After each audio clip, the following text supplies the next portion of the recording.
From dating her father's longtime friend and hearing, "I want you to marry me," to being caught red-handed with a married wrestler, Brooke Hogan's romantic history has been pure tabloid fuel. Brooke Hogan, the beautiful daughter of Hulk Hogan, has often found herself in the spotlight for her relationships with professional wrestlers.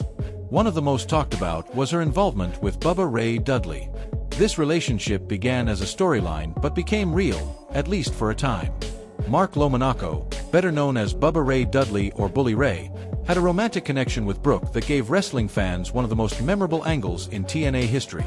Born on July 14, 1971 in Queens, New York, Lomonaco built a legendary career as one half of the Dudley Boys, revolutionizing tag team wrestling with their hardcore style in ECW before moving to WWE and later TNA. His 2011 transformation into Bully Ray, a ruthless biker-inspired heel character, set the stage for one of wrestling's most controversial storylines. The on-screen romance between Bully and Brooke began in mid-2012 during TNA's Aces and Eights storyline, a mysterious biker gang invasion that created chaos throughout the promotion. Bully, portrayed as a reformed villain-turned-hero, had aligned himself with Hulk Hogan and Sting against the group. In October 2012, during a dramatic post-Bound for Glory reveal, Austin Aries exposed that Brooke had been secretly dating Bully Ray behind her father's back, creating immediate tension due to the significant age gap. Bully was 41, while Brooke was 24. Eventually, Bully proposed to her live on Impact Wrestling. Hulk reluctantly gave his blessing, and the wedding episode in January 2013 became one of wrestling's wildest moments. Hulk walked his daughter down the aisle, Bully smiled, and just as they said, "I do," Taz ripped open his jacket to reveal an Aces and Eights vest. The gang stormed the ring, the wedding descended into chaos, and Brooke stood in shock as her new husband fought for his life. The ultimate betrayal came at Lockdown on March 10, 2013, when Bully defeated Jeff Hardy for the TNA World Heavyweight Championship with help from Aces and Eights. He revealed himself as the group's president and admitted that the entire relationship with Brooke had been a calculated manipulation to secure a title shot. Brooke looked devastated on screen and soon disappeared from TNA, leaving fans wondering what had really happened. Bully continued to dominate TV with loud promos, while Brooke stayed silent and moved on. Behind the scenes, the angle had real-life roots. In a 2013 interview on the Hollywood Raw podcast, Brooke revealed that Bully had actually asked her father for permission to take her out during the storyline's development. She described him as nice, funny, and cool, saying his personality made him appealing despite not being her usual type. They went on a few dates, blending on-screen romance with genuine interest. Bully confirmed this in a 2014 appearance on the Opie and Anthony radio show, admitting their relationship was short-lived. It ended when Brooke suspected Bully was still involved with TNA knockout Velvet Sky, which turned out to be true. Bully and Velvet had been in an on-and-off relationship since around 2010 and got engaged in 2016 before eventually splitting in 2023. If Bully Ray and Brooke Hogan's storyline had turned into an actual match, it could have been one of TNA's most unforgettable moments, with Bully cutting ruthless promos about using Brooke and Brooke firing back with raw emotion. Hand of Bully Ray raised in victory and Hulk Hogan standing helpless at ringside as his daughter faced the man who had manipulated her. The drama alone would have been electric. Brooke could have shocked everyone by stepping into the ring, slapping Bully, and costing him his title. It had all the makings of a classic TNA pay-per-view ending that fans would never forget. While that romance had real elements, the next rumored connection came entirely from on-screen chemistry that left fans guessing for years. Devin Hughes, better known as Devon Dudley, became part of the same whirlwind of speculation due to his long association with Brooke and her father during their TNA years. Born on August 1, 1972, in New Rochelle, New York, Devon built a legacy as one half of the Dudley Boys alongside Mark Lomonaco, the same man romantically linked to Brooke. Together, they changed tag team wrestling with their Brutal Tables matches in ECW and WWE before moving to TNA as Team 3D.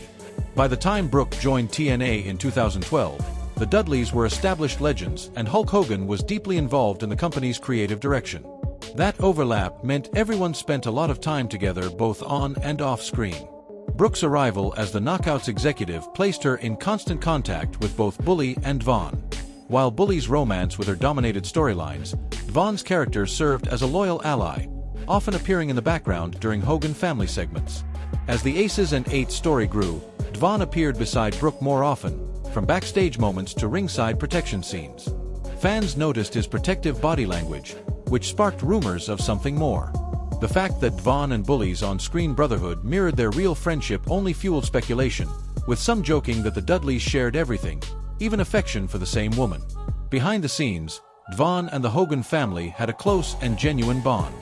Known for his professionalism and family values, Devon was one of the few wrestlers Hulk reportedly trusted around his daughter. They often traveled together for promotional events, charity appearances, and production meetings due to TNA's busy touring schedule. Despite all the gossip, there was never solid proof that Brooke and Devon's relationship went beyond friendship. Still, the rumors persisted because the storyline had blurred fiction and reality so effectively. When Brooke's relationship with Bully ended, attention shifted toward Devon, who still maintained a friendly connection with her. By the time both Dudleys returned to WWE in 2015, the talk had died down, but fans still remembered that odd overlap. Whether or not anything romantic ever happened, Devon became an undeniable part of Brooke's professional circle. If Hulk wasn't thrilled about his daughter spending time with the Dudleys, he would have handled what came next even worse: the rumors involving Mr. Kennedy. Brooke's next rumored link surfaced during her early WWE appearances while promoting her music and accompanying her father. Kenneth Anderson, known as Mr. Kennedy in WWE and later as Mr. Anderson in TNA, was loud, confident, and charismatic, the kind of performer who thrived on chaos. Born on March 6, 1976, in Wisconsin, Anderson served in the U.S. Army before pursuing wrestling. He joined WWE in 2005 with his self-announced gimmick, shouting "Mr. Kennedy" into a dangling microphone like a rock star. His charisma made him a standout, and soon he was working with top names like The Undertaker, Batista, and Edge. Brooke entered the WWE scene in the mid-2000s to promote her debut album, Undiscovered. Her occasional TV appearances alongside her father placed her in the same environment as Kennedy, and his rebellious image matched perfectly with Brooke's public persona as the pop star daughter trying to break free from her father's control. People backstage described Kennedy as funny, confident, and unapologetically bold, the opposite of the polite, careful type Hulk would have preferred around his daughter. Though the rumor of a romance never had proof, it persisted for years. Hulk's reality show Hogan Knows Best constantly showed his frustration over Brooke dating wrestlers, and Kennedy fit the archetype of exactly the kind of guy Hulk would despise: cocky, younger, and defiant. Anderson never confirmed or denied anything, but his reputation as the locker room rebel kept the story alive. Around that same time, his WWE career became rocky due to injuries and behind-the-scenes conflicts, leading to his release in 2009. When he later joined TNA, Brooke was already there, reviving the old whispers once again. Nothing was ever verified, but it became one of those rumors wrestling fans couldn't forget. Then came another: Randy Orton. In 2006, Randy Orton was one of WWE's biggest stars, a confident heel known as the Legend Killer.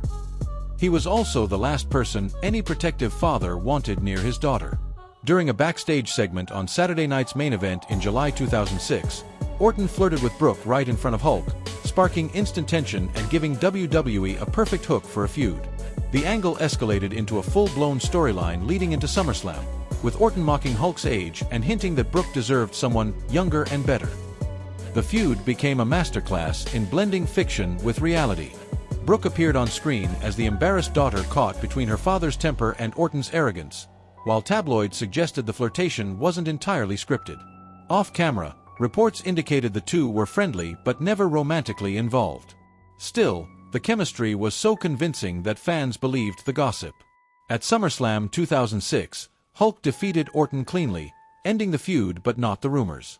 Even years later, fans revisited the story, speculating about what might have happened behind the scenes.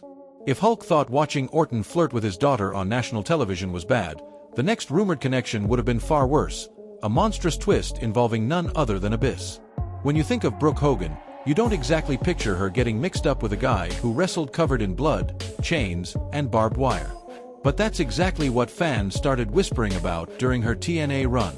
Christopher Parks, better known as Abyss, was the company's resident monster, a 6'8", 300-pound wrecking ball known for his devastating black hole slam. Somehow, his name became linked with Brooke during one of TNA's wildest storylines.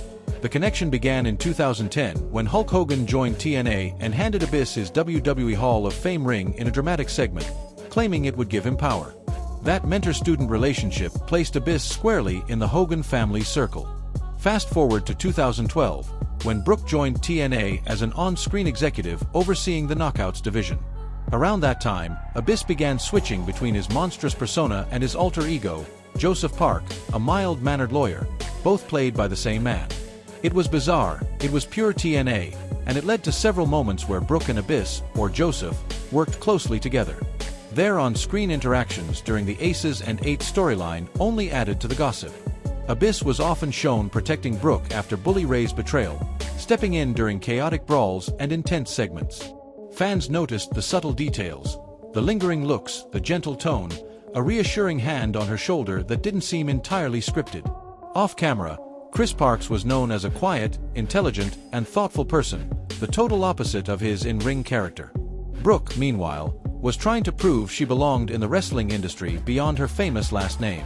They worked together often on tapings, promos, and appearances, and reportedly got along well.